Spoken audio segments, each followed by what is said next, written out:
Yang dikatakan oleh Gus Romi itu tadi, beliau mengutip Gus Mus yang sekarang sudah banyak ulama medsos yang menciptakan dirinya sebagai ulama. Itu betul. Dan anehnya yang begini ini sekarang diikuti. Ma'aktsara du'ata min ulama al-yutubi fa'afta bil mashhadi bila raj'il kutubi. Alangkah banyaknya sekarang min ulamadil yutubi, para dai-dai, pembicara-pembicara kondang ya, yang begitu terkenal di YouTube, lalu dijadikan panutan, padahal yang bersangkutan fa'afta bil mashhadi, seringkali berfatwa hanya kemudian melihat realitas bila raja'il kutubi, tanpa melihat referensi kitab. Ini sekarang banyak. Oh, kelihatannya begini jawabannya, mungkin kira-kira haram, kira-kira haram. Masya Allah. Bayangkan dengan santri tambak beras, Denanyar, Tebu Ireng, Peloso, Lirboyo, Sarang, Sidogiri, Pesuruan yang banyak itu, yang kalau mau bahsul masail itu persiapannya sebulan, bahsul masailnya dari pagi sampai sore, itu kemudian baru selesai. Yang ini tidak, fa'afta bil mashhadi, menjawab seketika, plak-pluk, hebat, bila raj'il kutubi, tanpa kemudian melihat referensi kitab. Atau ada orang yang kemudian menjadikan Google sebagai sabab ilmu, bukan sanad, bukan ngaji sama masyayikh.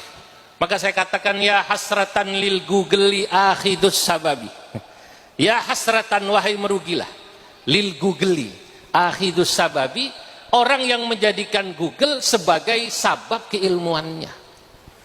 Nah, Google itu kan tidak bisa diklarifikasi, tidak bisa kemudian Google itu mengira jamaahnya ini atau yang bertanya kira-kira kualitasnya seperti apa. Kalau ulama dulu tidak. Kalau yang langsung ngaji, hadirin hadirat, itu seperti Kanjeng Nabi, tergantung yang nanya.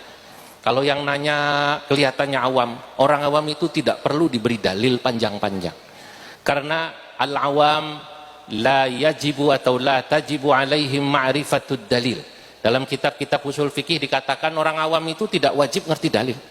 Nah, zaman sekarang banyak orang yang dikit-dikit nanya dalil, dalilnya apa, kan begitu kan? Ono hadisnya ta ora, ono Qur'ane ta ora. Nah, di NU tidak. Kemarin Kiai Haji Mustafa Bisri dalam acara Halal Bihalal NU di Jakarta, beliau katakan NU itu tidak. Sejak dulu NU itu dalil bagi jamaah dan pengikutnya ya kiainya. Ya, nggak perlu kemudian dalilnya apa. Kalau kiainya melakukan, otomatis jamaahnya ngikut. Kenapa? Karena mereka yakin pasti kiai memiliki otoritas di bidang itu, terutama dalam bab dalil. Nah, sekarang banyak orang yang nanya ke Google sok pinter. Bapak-bapak, ibu-ibu yang dimuliakan Allah, saya pernah satu ketika turun dari sebuah kegiatan ceramah atau apa saya lupa, diajak diskusi, debat sama seseorang. Dan ini pasti bukan santri NU. Kalau santri NU tidak akan begini pada kiainya, pasti sopan. Begitu turun dia tanya, Pak, menurut Bapak kalau begini hukumnya apa? Saya jawab, hukumnya A, B. Dia debat. Oh, nggak bisa begitu, Pak. Menurut saya hukumnya C.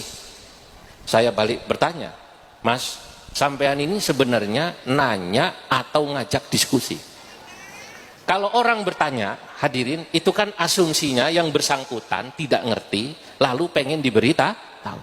Kalau dia kemudian mendebat, asumsinya orang ini sudah punya ilmu lalu ngajak diskusi. Dia bilang ya dua-duanya, Pak. Baik, saya balik tanya, sampean bisa bahasa Arab? Ya bisa lah, Pak, kalau cuman marhaban ahlan wa sahlan. Waduh, repot ini. Marhaban ahlan wa sahlan repot ya. Itu yang sering saya ceritakan kemarin itu. Kalau cuma marhaban ahlan wa sahlan, ya masyarakat kita yang biasa juga begitu, yang umumnya pergi haji, kalau panjenengan tindak haji atau umrah, begitu keluar dari Masjidil Haram kan ibu-ibu ten Jombang ditawari kudungan nggih. Siti Rahmah, khams real kan itu. Dilihat, oh 5. Mau nawar 2 real bingung. Opo bahasa Arab 2 real. Wong dhisik nang tambak beras sanawiyah ora tamat. Enggak selesai. Ingat sembahyang subuh, wan rakaat ini. Maksudnya riala ini dia bilang rakaat ini. Sing dagang gak gelem. La. Salata rakaat fardalillahi taala, Allahu akbar. Ya. Nek gelem 3 rakaat. Kalau mau 3 real, maksudnya gitu. Nah, ya ini orang bahasa Arabnya masih begini, dia bilang ya kalau marhaban ahlan wa sahlan saya bisa. Oh enggak begitu. Maksud saya, sampean bisa bahasa Arab itu, bahasa Arab yang saya maksud bisa baca kitab kuning. Yang tidak ada harokatnya, kitab-kitab turos, fikih, tafsir, tasawuf, usul fikih. Yang disitulah hukum-hukum agama termasuk hadis dijelaskan. Apa katanya? Waduh, saya minta maaf Pak, kalau itu saya tidak bisa. Ya sudah, jangan dilanjutkan diskusinya. Kata saya, ini tidak apple to apple, ini namanya apple to Xiaomi. Ini apple lawan Xiaomi, angel gitu. Lah Imam Syafi'i ini ku matur, kata Imam Syafi'i rahimahullah, majadalani alimun illa ghalabtuh. Saya kalau diskusi debat sama orang alim itu biasanya saya menang. Wa majadalani jahilun illa ghalabani.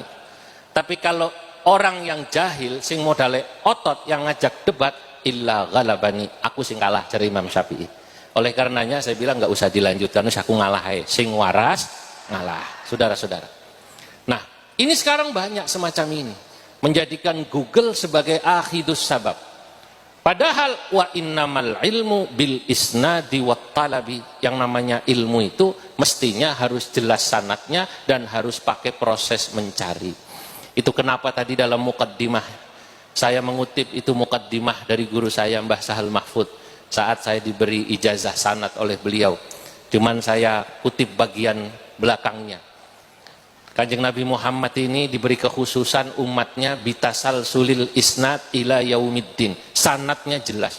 Ini santrinya siapa? Oh ini santri tambak beras. Santri tambak beras ngajinya sama kiai siapa? Nyambung sama Mbah Wahab, nyambung terus ke atas, nyambung Mbah Hashim, nyambung Syekh Mahfud Termas, nyambung Syekhona Khalil, dan ini ketiga guru beliau pasti nyambung pada Syekh Nawawi Al-Bantani, nyambung kepada Imam Syafi'i radhiyallahu anhu wa arda an tariqil Khurasaniyin wa an tariqil Iraqiyin.